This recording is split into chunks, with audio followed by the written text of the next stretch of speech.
about every third or fourth day of lockdown, perhaps every day for some of you. You might be cooking or just catching up on the cleaning, looking after the kids, and then it hits you. Suddenly, you're in tears. Don't worry, you are in very good company here because we've all been talking about it. We're all feeling very, very welling up and a bit teary about things.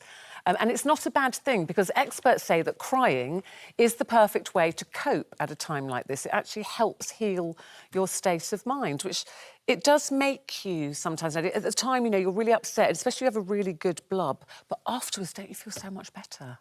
Yeah, you can do with a good cry. But what I've found throughout lockdown is that good and bad, I just am feeling all my feelings much more keenly. So when I laugh like a complete nutcase, to the point where a couple of times my kids have just wanted to go and phone somebody to come and take me because I look like I've lost it.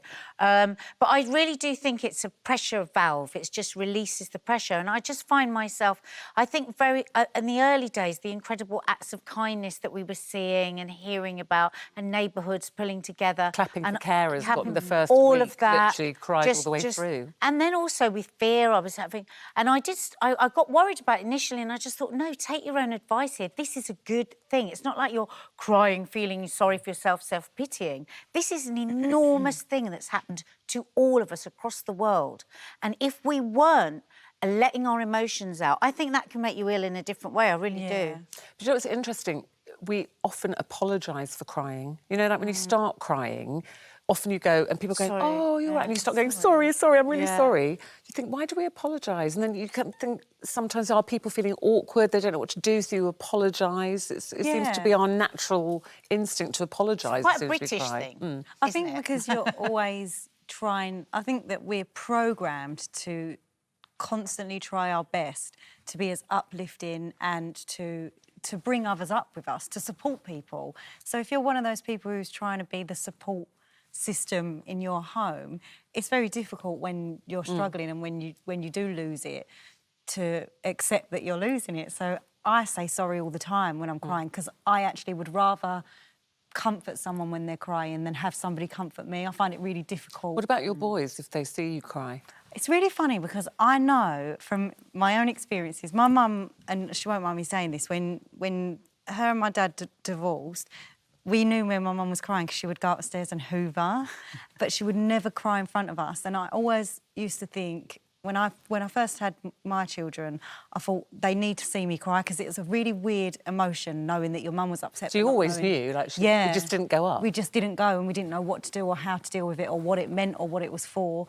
So I do cry in front of my children, but actually I find it really difficult because my boys don't know what to do. They really don't know what to do. They're not the sort of children that go, oh, Mum, don't worry, everything's going to be OK. They almost feel like, oh, no, that person who's always really strong and there for us isn't coping so well, so now what do we do? And they feel a little bit Do you think that's worse lost. because you're a single parent, so their focus is on you always being OK and looking after them? I definitely think if you're raising children on your own, it's really hard for your children to see that one figure in their life. Vulnerable, yeah, 100%. Yeah, I think that is... I mean, I remember seeing the first time I saw my dad cry was when his father, my grandfather, died. And I came home from school and he was sitting at the dining table with his head in his hands, really sobbing. And I just remember, you know, this big man that I thought I'd never seen him cry so strong.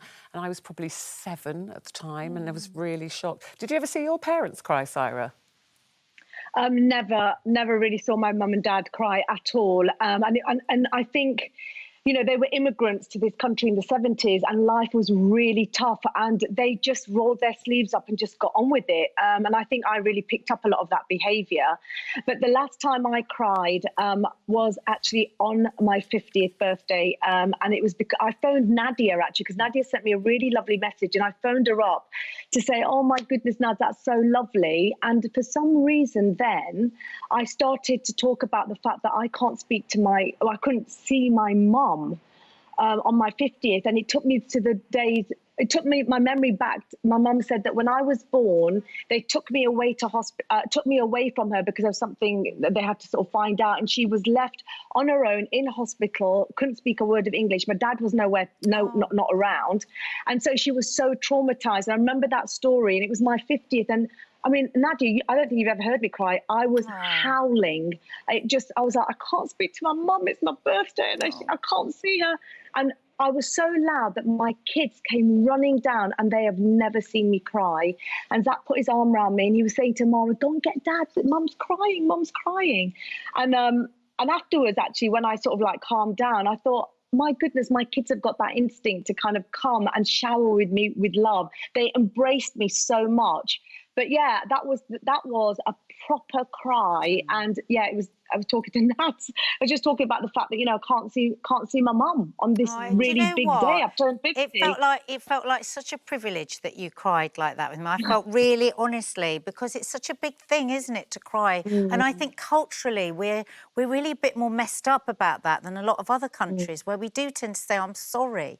But if anyone ever cries with me, I just think, oh my God, that's so amazing that you've shown that with me. You feel comfortable to cry with somebody, isn't it? Yeah. And actually, I was reading all the benefits of crying, and they said, it's a process of helping us process emotion. But it said it's also a visible sign to others that we need some extra care. Support. And it's true, isn't it? Yeah. Because sometimes you look at somebody and you think they're absolutely fine, they're dealing with whatever they've had to deal with. And I was having a little cry in the kitchen the other day. I thought I was on my own. Imagine you crying. Well, I did. You said they were on the phone with me yesterday. I was a big old cry. Yes, so that's the thing, because I'm a bit like, right, I've got to get on with it and get on with it. And Jack came, I was actually standing washing up and I didn't know he was there, and I was having a good old blub. And he called me, just went, "Hi, Ma," and I turned around because he could see I was crying, and he literally put his arms... There's a great acronym to find. False information nicely expressed.